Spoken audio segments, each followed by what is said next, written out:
Okay, here we go. Back at it. We are still in part 1, The End Begins. We have 3 more chapters of this part, and then we will move on. But chapter 8, 3 tales, 3 saves. As soon as the danger had passed, my stomach began to whine, as if it had been waiting to complain until things were safe. Tobble startled. What was that? My stomach. I'm hungry. My stomach growls when it's hungry.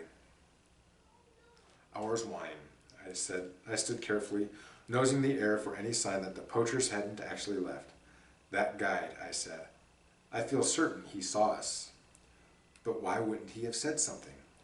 I don't know. I shook my head. It makes no sense. I realized at that moment that I was utterly exhausted. The mad leap off the cliff, the impossible glide, the salt water followed by rain, the cold, the fear. I just wanted to be home, safe in the huddle of my sleeping family.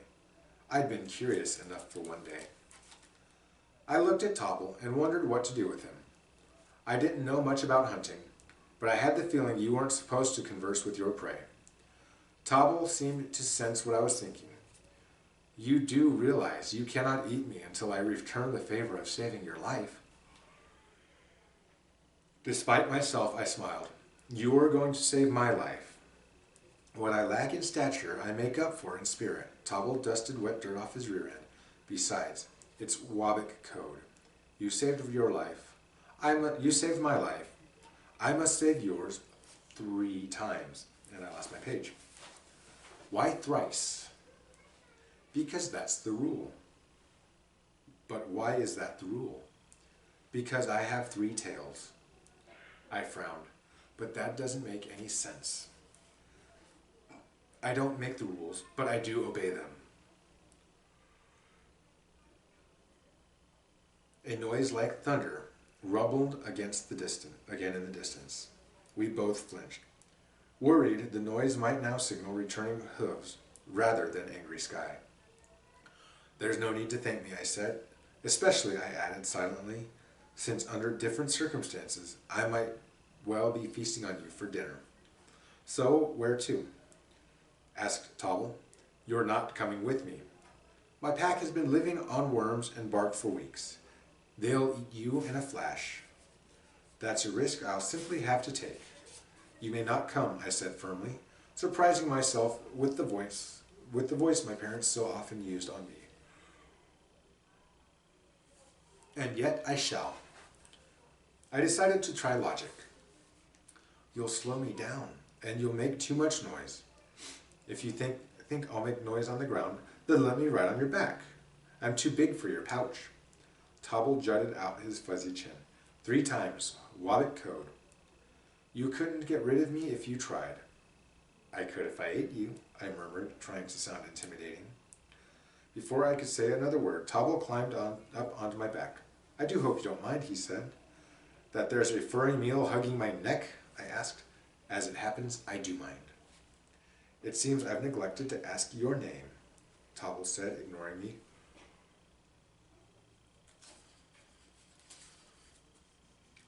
I sighed, loudly and with feeling. It's Bix. Bix, he repeated. A fine name indeed for a fine dairn. He leaned close to my ear and whispered, if that's really what you are. I twisted my head and sent him a grimace. Just a jest, he said with a wide grin. Don't mind me. That may prove difficult. Circling back meant a longer return trip, but I wanted to be very sure I didn't accidentally lead the poachers to the Mirror Bear hive. The sky was covered with clouds, and the sunset wasn't far off. I went east, then north, then at last turned in a straight line toward my temporary home and my permanent family. Tobble didn't weigh much, but the question of what I was going to do with him once I got to the hive definitely weighed on my mind.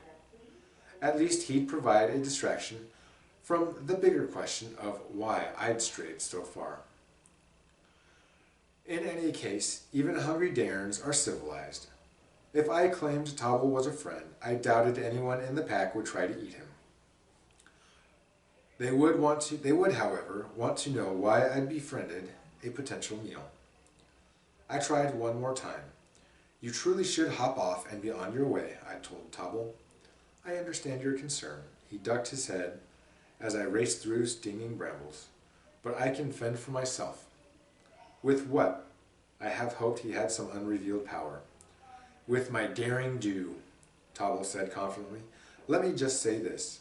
You do not want to see me mad. I am a terrible sight to behold. I'll remember that, I said, trying not to smile. So, where are we headed? Your home? Yes. No. We don't really have homes, I said. We move from place to place, never too long in one spot. I thought you nested in trees. That's what I always heard. We used to, not anymore. My parents taught us how to make nests, though. It takes a lot of practice. We weave silk from orb webs, bog reeds, and willow branches, and line the nests with moss and thistledown.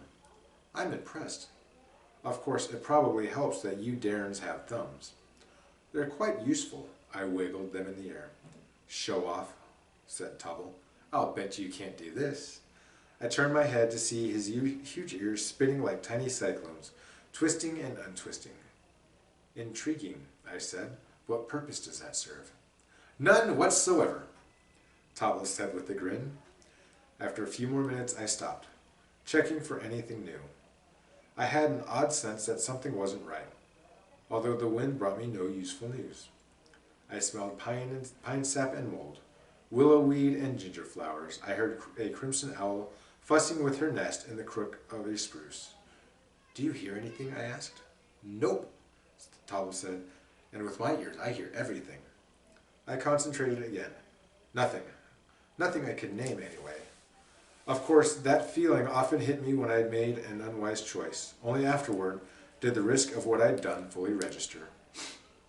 My explorations had, for the most part, been careful, timid even, but today I'd gone too far. I was not looking forward to explaining myself to my parents. Still, I wanted to get home as quickly as I could. I'd made a big mistake, a very big one, and I wanted to avoid any more.